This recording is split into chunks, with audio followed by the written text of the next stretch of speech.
You know the drill, right?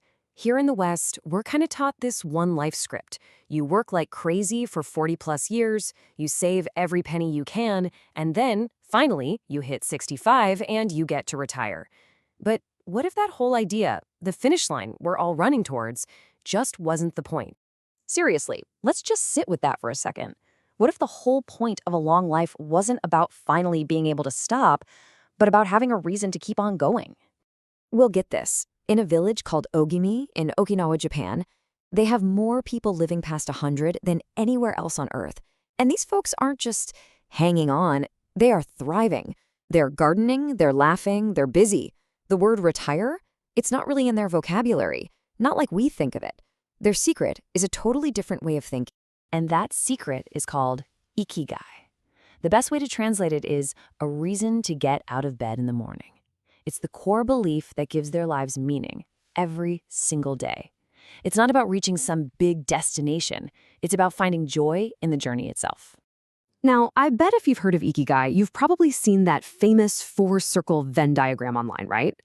Let's talk about that, because there's a bit more to the story. And look, that diagram is a fantastic tool. It's great for mapping out a career, for finding that perfect sweet spot where what you love and what you're good at meets what the world needs and what you can get paid for. But here's the really interesting part. The original Okinawan philosophy is actually much simpler, much deeper, and it isn't really about your job at all. This slide just nails the difference. We're often obsessed with this macro purpose, change the world, build an empire. But in Okinawa, Ikigai is found in the micro purpose. It's about finding deep satisfaction in trimming a bonsai tree, in cooking a meal for your family, in just having a good chat with a neighbor. It's about finding that state of flow in the little moments of your day. Okay, so that sounds nice, but how does that actually make you tougher? How does this mindset help you deal with the hard stuff that life inevitably throws your way? Well, a huge part of it is a concept called wabi-sabi. It's this beautiful idea of accepting that life isn't perfect, that things break, plans go wrong, and we all get older. And instead of fighting that, wabi-sabi is about finding the beauty in that imperfection. It's a kind of peace. They also have this quality of being anti-fragile. Think of it like this.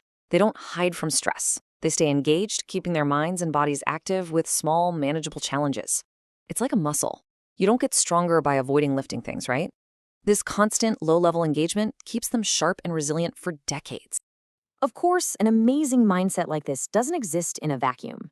It's propped up by their physical habits. And just like their philosophy, their approach to health is, you guessed it, profoundly simple. You'll often hear the elders in Okinawa say this short phrase before or after they eat. It's like a little mantra, but it holds one of the biggest keys to their long lives. So what on earth does it mean? It means fill your belly to 80%. That's it. While a lot of us eat until we feel totally stuffed, they stop when they're just about full. This idea of eating just a little bit less is actually one of the most proven, scientifically backed ways to live a longer life. And their whole approach to exercise is flipped on its head too. So many of us are what you could call sedentary warriors. We sit at a desk for 8 hours, then try to make up for it with one brutal hour at the gym. They do the opposite. They are gentle movers, just weaving constant low-intensity motion into their entire day. A perfect example is something called Radio Taiso.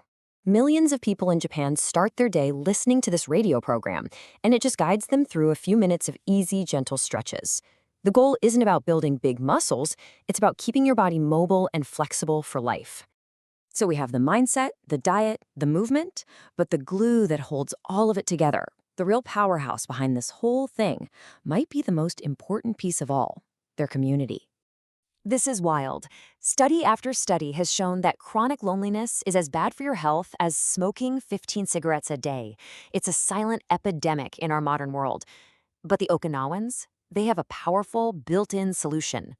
They call it a moai, and this is so much more than just a group of friends. It's a small, dedicated group of people that you're committed to for your entire life. They're your social, emotional, and even financial safety net. Everybody contributes, and everybody knows they're looked after. And this really shows you a fundamental difference in how we see the world. Our culture often puts rugged independence on a pedestal, the idea that you don't need anyone. Their culture celebrates interdependence. There is a deep strength and security that comes from knowing you're all in it together. So when you put all these pieces together, the mindset, the diet, the movement, the community, you start to see that it's not some complicated system you have to follow. It's really just a blueprint for a simpler, slower, more meaningful way of life. At the end of the day, the secret to a long, happy life isn't some crazy biohack or expensive supplement. It's these four profound ideas practiced day in and day out. It's almost deceptively simple. There's this quote from the book that just hits it perfectly. It's a gentle rebellion against the constant pressure of our modern hustle culture, a quiet reminder of a more human way to be.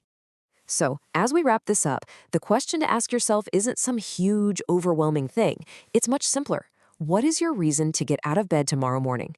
It can be anything, no matter how small, because that little reason, that just might be the start of everything.